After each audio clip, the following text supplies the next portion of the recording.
Hello everyone, Vinod chemistry club में आपका स्वागत है। मैं विनोद कुमार जांगीड़ फिर से हाजिर हूँ एक नई वीडियो के साथ। आज हम पढ़ेंगे पॉलीसैकेराइड में स्टार्च। इससे पहले हमने पॉलीसैकेराइड के बारे में अध्ययन किया था, पॉलीसैकेराइड के बारे में जानकारी प्राप्त की थी कि वे कार्बोहाइड्रेट जिनके जल अपघटन से 10 से अधिक मोनोसैकेराइड इकाइयाँ प्राप्त होती है पॉलीसैकेराइड कहलाते हैं। और इनका जो सामान्य सूत्र होता है वो हमने पढ़ा था C6H10O5 का होल एन, ये पॉलीसैकेराइड्स का सामान्य सूत्र होता है। और हमने ये भी पढ़ा था उसके अंदर कि पॉलीसैकेराइड जो होता है वो एक प्राकृतिक बहुलक होता है, क्योंकि इसमें बहुत सारी मोनोसैकेराइड इकाइयाँ जुड़ी होती हैं, 10 से अधिक मोनोसैकेराइड इकाइयाँ जुड़ी होती हैं, इसलिए क्या होता है, ये प्राकृतिक बहुलक होता है। ये भी हमने पढ़ा था। और हमने ये भी पढ़ा था कि जो पॉलीसैकेराइड्स होते हैं वो उनमें ना तो कोई स्वाद होता है, ना वो जल में विलय होते हैं, जल में अविलय होते हैं, और वो जो होते हैं एक्रिस्टली होते हैं। क्योंकि एक बार मैंने पहले भी बताया था जब इसका हमने क्लासिफिकेशन पढ़ा था कार्बोहाइड्रेट का, तो मैंने बताया जो जल में अविलय होता है वो एक्रिस्टली होता है जनरली। तो ये जो पॉलीसैकेराइड्स होते हैं वो एक्रिस्टली भी होते हैं, और ये जो गुण हैं सारे के सारे वो अशर्कराओं के गुण हैं, इसीलिए पॉलीसैकेराइड्स को हम क्या कहते हैं, अशर्करा भी कहते हैं। और ये भी हमने क्लासिफिकेशन में पढ़ा था, भौतिक गुणों के आधार पर शर्करा और अशर्करा, तो यहाँ पे आ गया था। तो ये चीज़ें हमने पढ़ी थी पॉलीसैकेराइड्स के बारे में। और फिर हमने पढ़ा था कि पॉलीसैकेराइड्स के जैसे एग्जांपल्स पढ़े थे हमने, स्टार्च, सेलुलोज, ग्लाइकोजन, गोंद, इंसुलिन आदि इसके उदाहरण थे, ठीक है ना, एग्जांपल्स थे। फिर उसमें दो मुख्य हैं, स्टार्च और सेलुलोज। ये मनुष्य के लिए महत्वपूर्ण पॉलीसैकेराइड हैं, ठीक है। ये हमारे शरीर में नहीं, लेकिन ये पेड़ पौधों से निर्मित होते हैं और वहीं से हमें प्राप्त होते हैं। हमारे शरीर में ग्लाइकोजन जो होता है वो स्टार्च के रूप में संग्रहित रहता है। ग्लाइकोजन कार्बोहाइड्रेट होता है, वैसे स्टार्च होता है जंतुओं का, तो उसको भी हम पढ़ेंगे थोड़ा सा, उसमें ज़्यादा नहीं पढ़ेंगे लेकिन थोड़ा सा पढ़ेंगे। तो यहाँ पे सबसे पहले हम पढ़ेंगे स्टार्च, फिर उसके बाद में सेलुलोज, यानी पॉलीसैकेराइड्स पढ़ रहे थे हम, तो स्टार्च, सेलुलोज, और फिर उसके बाद में हम पढ़ेंगे ग्लाइकोजन, थोड़ा सा है उसमें। तो ये सारी चीज़ें हम इसके अंदर पढ़ने वाले हैं। तो हम स्टार्ट करेंगे इसको स्टार्च से, ठीक है। पहले स्टार्च पढ़ते हैं, ठीक। तो आई होप आपको वीडियो पसंद आएगा स्टूडेंट। आप वीडियो को सब्सक्राइब ज़रूर करें, एक लाल कलर का सब्सक्राइब बटन लिखा हुआ है, वहाँ सब्सक्राइब बटन को क्लिक कर लेंगे तो वहाँ पे एक घंटी का आइकन आएगा, बेल आएगी, उस बेल आइकन को दबाएंगे तो वहाँ पे ऑल लिखा आएगा, ALL, ऑल पे आप क्लिक कर देंगे तो आपको जो भी मैं नया वीडियो बनाऊँगा इसमें डालूँगा उसका नोटिफिकेशन तुरंत प्राप्त हो जाएगा, सबसे पहले प्राप्त हो जाएगा। तो आप इस ऑल के आइकन को भी क्लिक कर लें। बाकी आप सब्सक्राइब ज़रूर करें, और पसंद आए तो आप लाइक करें, कमेंट करें और शेयर ज़रूर करें दोस्तों को, ठीक है। बाकी अगर आपका कोई सवाल है तो आप कमेंट बॉक्स में डाल दें, क्योंकि मैं लगातार आपको बोल रहा हूँ और आपने एक भी अभी तक सवाल नहीं डाला है। कमेंट बॉक्स में आप कोई भी सवाल हो तो आप डाल दें। अगर आपका कोई सवाल नहीं, आपको क्लियर हो रहा है सब कुछ, तो आप जो भी है कम से कम कमेंट तो करें। तो आप कमेंट भी नहीं कर रहे हो तो कमेंट तो करो। आप सवाल है कमेंट बॉक्स में डालो, सवाल का आपको जवाब मिलेगा, एक वीडियो बना दिया जाएगा सवालों का, उसके आंसरों का। तो आप सब्सक्राइब ज़रूर करें और दोस्तों को भी शेयर करें ताकि वो भी इसको सब्सक्राइब करें और उनको भी इनका लाभ हो। तो हम स्टार्ट करते हैं स्टार्च, ओके। चलिए हम स्टार्च की बात करेंगे, जो जंतु के शरीर में निर्मित होता है या जंतु के द्वारा ये बनाया जाता है, निर्मित होता है, उनके शरीर में ही संग्रहित रहता है। तो स्टार्च जो होता है ना वो कार्बोहाइड्रेट का मुख्य स्रोत होता है भाई। स्टार्च कार्बोहाइड्रेट का मुख्य स्रोत है, मेन स्रोत होता है, क्योंकि उसमें बहुत सारे ग्लूकोज के अणु प्राप्त होते हैं, बहुत सारे मोनोसैकेराइड्स इसमें बनते हैं। तो ये एक कार्बोहाइड्रेट का मुख्य स्रोत है। इसका जो अणु सूत्र होता है, जैसे पॉलीसैकेराइड का था वो ये C6H10O5 का होल एन, ये इसका अणु सूत्र होता है, ठीक है। स्टार्च जो है उसका मुख्य स्रोत, यानी मेन कहाँ से स्टार्च प्राप्त होता है, तो इसका मुख्य स्रोत जो होता है स्टार्च का वो चावल, गेहूँ, मक्का, जो आलू, कंद आदि जो होते हैं वो इसका मुख्य स्रोत है। मेनली सबसे ज़्यादा मात्रा में अगर स्टार्च पाया जाता है तो वो पाया जाता है चावल में, ठीक है। चावल में सबसे ज़्यादा मात्रा में पाया जाता है। स्टार्च की मात्रा चावल में ज़्यादा होती है, बाकी गेहूँ, मक्का, जौ, आलू, कंद आदि में भी स्टार्च पाया जाता है। ये इसके स्रोत हो गए मुख्यतः। अब हम बात करेंगे स्टार्च की स्ट्रक्चर, संरचना, स्ट्रक्चर ऑफ स्टार्च। तो स्टार्च की संरचना क्या होती है ना, तो संरचना के बारे में पढ़ेंगे। तो देखो स्टार्च का हमने अणुसूत्र पढ़ा है, क्या होता है C6H10O5 का होल है, यही होता है। तो देखो अब जब इस स्टार्च का ये जी अणुसूत्र होता है, ये इसका जब जलपघटन करवाते हैं, यानी स्टार्च जो होता है C6H10O5 का होल, इनका जब जलपघटन करवाया जाता है तो इसके जलपघटन से अल्फा डी प्लस ग्लूकोज की इकाइयाँ प्राप्त होती है। कितनी? 10 से अधिक अल्फा डी प्लस ग्लूकोज की इकाइयाँ प्राप्त होती है स्टार्च के जलपघटन से, है ना। अतः हम कह सकते हैं कि इसमें 10 से अधिक अल्फा डी प्लस ग्लूकोज की इकाइयाँ प्राप्त होती हैं, यानी बहुत सारी अल्फा डी प्लस ग्लूकोज की इकाइयाँ प्राप्त होती हैं। इसीलिए स्टार्च जो होता है ना, ये एक अल्फा डी प्लस ग्लूकोज का क्या होता है? बहुलक होता है, पॉलीमर होता है। किसका? अल्फा डी प्लस ग्लूकोज का बहुलक होता है स्टार्च, है ना। अल्फा डी प्लस ग्लूकोज का बहुलक होता है। इसकी जो संरचना होती है ना स्टार्च की, यानी अल्फा डी प्लस ग्लूकोज की इकाइयाँ किस प्रकार से जुड़ी होती हैं, तो इसकी संरचना के 2 भाग होते हैं, 2 पार्ट होते हैं इसके, 2 भाग होते हैं इसकी संरचना के। उन दोनों पार्टों को पढ़ेंगे और वो दोनों पार्ट मिलकर के स्टार्च का कंप्लीटली फॉर्मेशन करते हैं। तो पहला जो पार्ट है इसका वह एमीलोज, एमीलोज, ठीक है। एक होता है एमिलोपेक्टिन, 2 होते हैं। तो पहले हम एमिलोज को पढ़ेंगे, फिर एमिलोपेक्टिन को।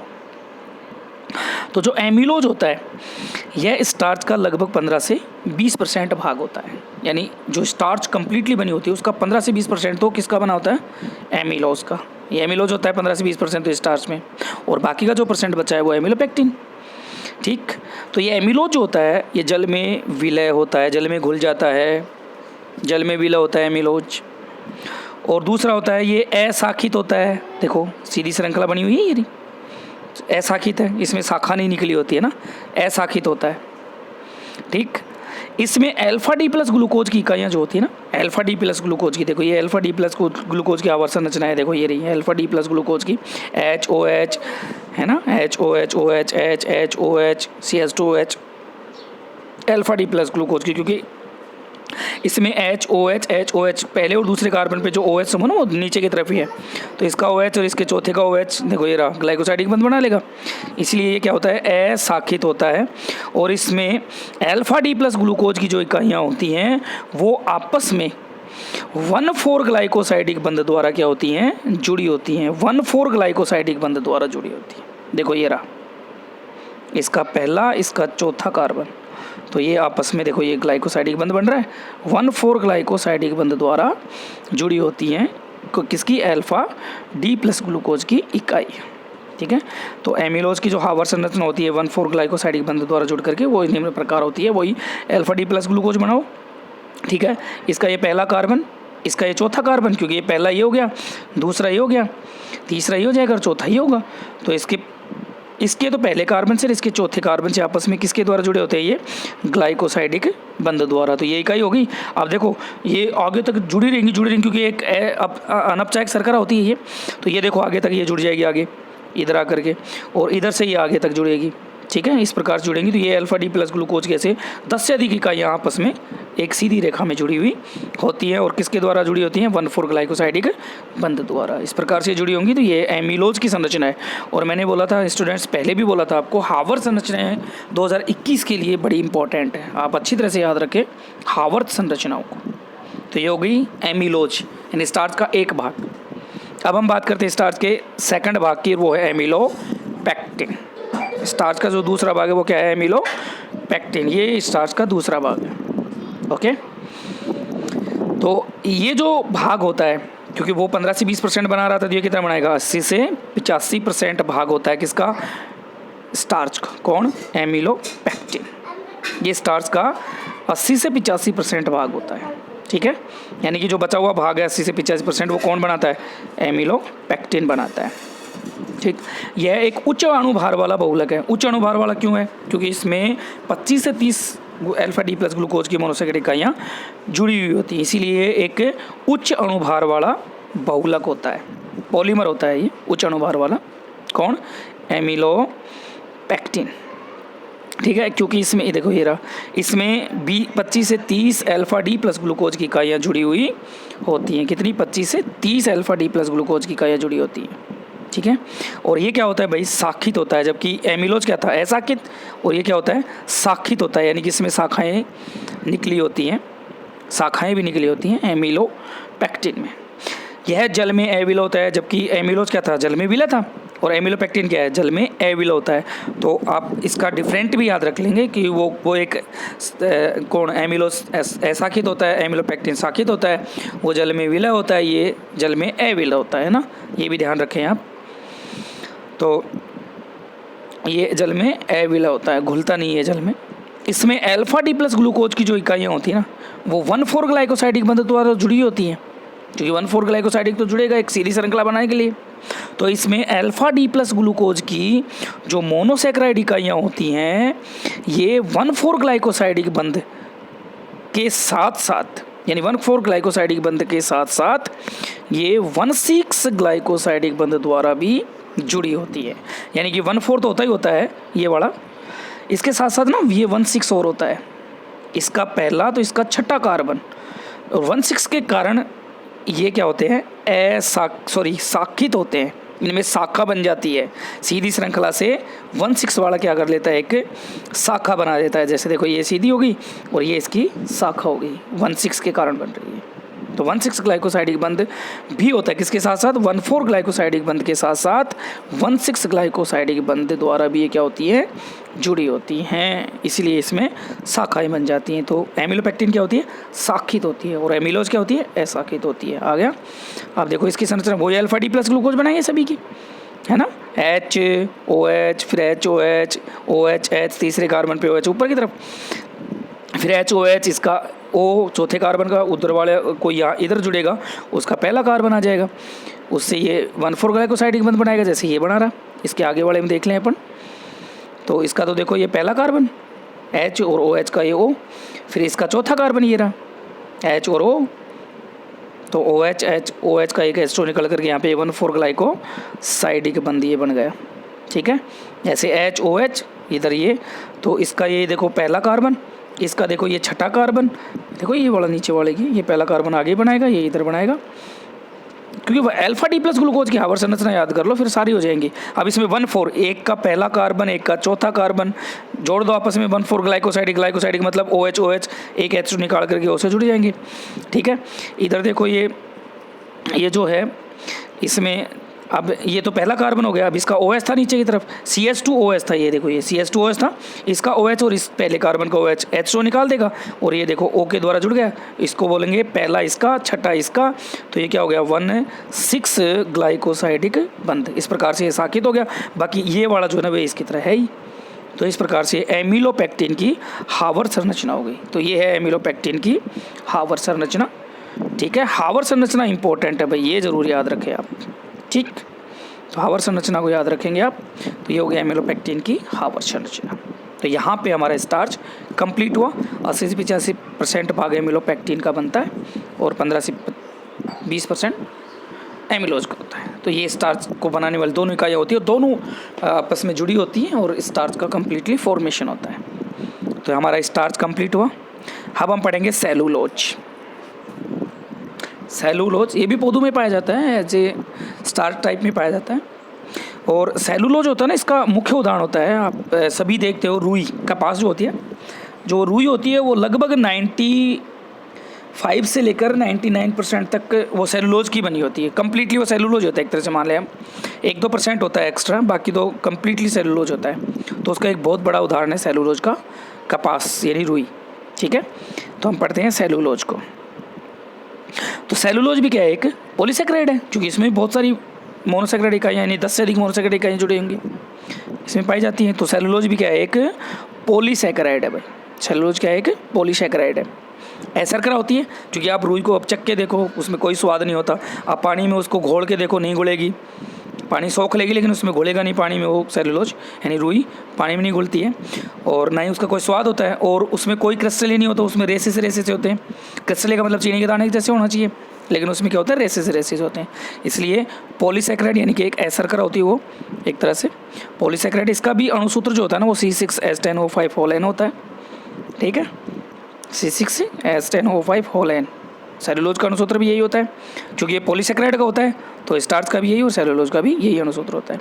सेलुलोज जो होती है ना वो पौधों में कोशिका भित्ति का निर्माण करती है।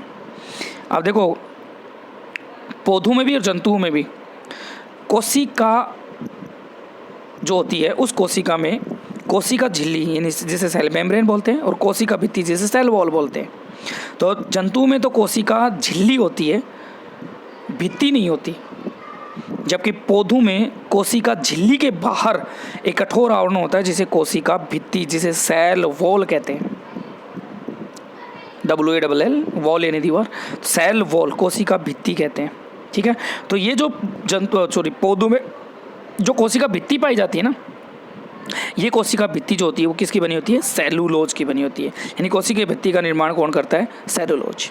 तो पौधों में सेलुलोज जो होता है ना वो क्या बनाता है, कोशिका भित्ति का निर्माण करता है। यह लकड़ी में, ठीक है, लकड़ी जो सूखी लकड़ी होती है, लकड़ी होती है, लकड़ी में, सूखी घास में, जो घास फूस होती है लकड़ी पे पेड़ों से प्राप्त होती है, घास जो होती है जो जनरली बागान या मैदानों में होती है। तो ये लकड़ी में, सूखी घास में, जूट होते हैं, हमने सण बोलते हैं, पटसन बोलते हैं, हाँ इस टाइप का जूट होता है, सण पटसन टाइप का होता है। तो जो जूट होता है उसमें जो बाहर का छिलका अपन उतारते हैं, एक तरह से कोशिका भित्ति के बाहर का जो छिलका होता है सेलुलोज का होता है। तो जूट और रुई, मैंने अभी जो उदाहरण लिया ही था, रुई में लगभग 95 से 99% सेलुलोज पाया जाता है, 90 से 95% पाया जाता है। तो रुई आदि में जो है ना वो सेलुलोज उपस्थित होता है। किस किस में, लकड़ी में, सूखी घास में, जूट में, रुई में आदि में क्या होता है, सेलुलोज उपस्थित होता है, ठीक है, आदि में सेलुलोज उपस्थित होता है। अब देखो ये लकड़ी में जो है ना 50%, जो लकड़ी होती है ना पेड़ पौधों से प्राप्त जो लकड़ी होती है उसके अंदर ये 50%, सूखी जो घास होती है इसमें ये 40 से 45%, सूखी घास में सेलुलोज जो पाया जाता है वो 40 से 45% पाया जाता है। और जूट में ये 60 से 65% होता है। जूट जो होता है कपास के अलावा 60% जो होता है जिसे जूट बोलते हैं उसमें 60 से 65% पाया जाता है। और जो रुई होती है जिसे हम कपास कहते हैं, इस रुई में यानी कपास में ये 90 से 95 या कई बुकों में आपको 99% तक भी मिलेगा, 90 से 99% तक भी मिलेगा, ये पाया जाता है। कौन, सेलुलोज, ठीक है। तो लकड़ी में 50%, सूखी घास में 40 से 45%, जूट में 60 से 65% और रुई में जो है वो 90 से 95 या 99% तक ये सेलुलोज उपस्थित होता है। तो ये तो हो गया सेलुलोज के बारे में जनरल इंट्रोडक्शन। अब हम पढ़ेंगे सेलुलोज की स्ट्रक्चर, संरचना, स्ट्रक्चर ऑफ सेलुलोज, सेलुलोज की संरचना, ठीक है। तो सेलुलोज की संरचना क्या होती है, देखिए अभी हमने पढ़ा था कि अणुसूत्र इसका क्या होता है, C6H10O5 होलेन होता है, C6H10O5 होलेन ये होता है। जब सेलुलोज जो होती है वो एक अनपचायक शर्करा होती है भाई, अपचय नहीं करती है, किसका, टोलेन फेलिंग विलियन का, टोलेन अभिकर्मक व फेलिंग विलियन का अपचय नहीं करती है सेलुलोज, इसलिए क्या है, एक अनअपचायक शर्करा है। कौन, सेलुलोज, ठीक है। क्योंकि इसका जो कार्बोनिल समूह होता है ना वो फ्री नहीं होता है, आपस में जुड़े होते हैं ग्लाइकोसाइडिक बंध द्वारा, इसलिए अनअपचायक शर्करा होती है, ठीक। अब इसका अणुसूत्र क्या होता है, C6H10O5 का होलेन। तो जब इसका जलावघटन करवाया जाता है सेलुलोज का, तो इसके जलावघटन से बीटा डी प्लस ग्लूकोज की मोनोसैकेराइड इकाइयाँ प्राप्त होती हैं, जबकि स्टार्च में क्या हुई थी, अल्फा डी प्लस ग्लूकोज की मोनोसैकेराइड इकाइयाँ, और सेलुलोज में क्या होती हैं, बीटा डी प्लस ग्लूकोज की मोनोसैकेराइड इकाइयाँ प्राप्त होती हैं। बीटा डी प्लस ग्लूकोज की मोनोसैकेराइड इकाइयाँ प्राप्त होती हैं, कितनी, 10 से अधिक। तो इसकी संरचना में, किसकी में, सेलुलोज की संरचना में, इसकी का मतलब सेलुलोज, सेलुलोज की संरचना में बीटा डी प्लस ग्लूकोज जो होती है इसकी इकाइयाँ, इसकी जो इकाइयाँ होती हैं बीटा डी प्लस ग्लूकोज की, ये इकाइयाँ आपस में 1,4 ग्लाइकोसाइडिक बंध द्वारा जुड़ी होती हैं। 1,4, एक बीटा डी प्लस ग्लूकोज का पहला कार्बन, दूसरा बीटा डी प्लस ग्लूकोज का चौथा कार्बन का जो OH समूह है वो आपस में एस्टो का निष्कासन करते हैं और O के द्वारा यानी ग्लाइकोसाइडिक बंध द्वारा जुड़े होते हैं, ठीक है। तो 1,4 ग्लाइकोसाइडिक बंध द्वारा बीटा डी प्लस ग्लूकोज की इकाइयाँ आपस में जुड़ी होती हैं, किसमें? सेलुलोज की संरचना में। ठीक है। अब देखिए सेलुलोज की हार्वर्ड संरचना की हम यहाँ पे बात कर रहे हैं, हार्वर्ड संरचना जिसमें 1,4 ग्लाइकोसाइडिक बंध पाया जाएगा। तो ये देखिए आप सेलुलोज की हार्वर्ड संरचना, बीटा डी प्लस ग्लूकोज। अब बीटा डी प्लस ग्लूकोज में क्या होगा? OH ऊपर की तरफ होगा और H नीचे की तरफ है, देखो ये रहा। ठीक है। फिर चौथे कार्बन पे वही H ऊपर की तरफ और OH नीचे की तरफ, देखो ये रहा। तो लेकिन पहले कार्बन पे OH होगा, किस तरफ होगा? ऊपर की तरफ, यानी बाईं ओर OH फिर H नीचे।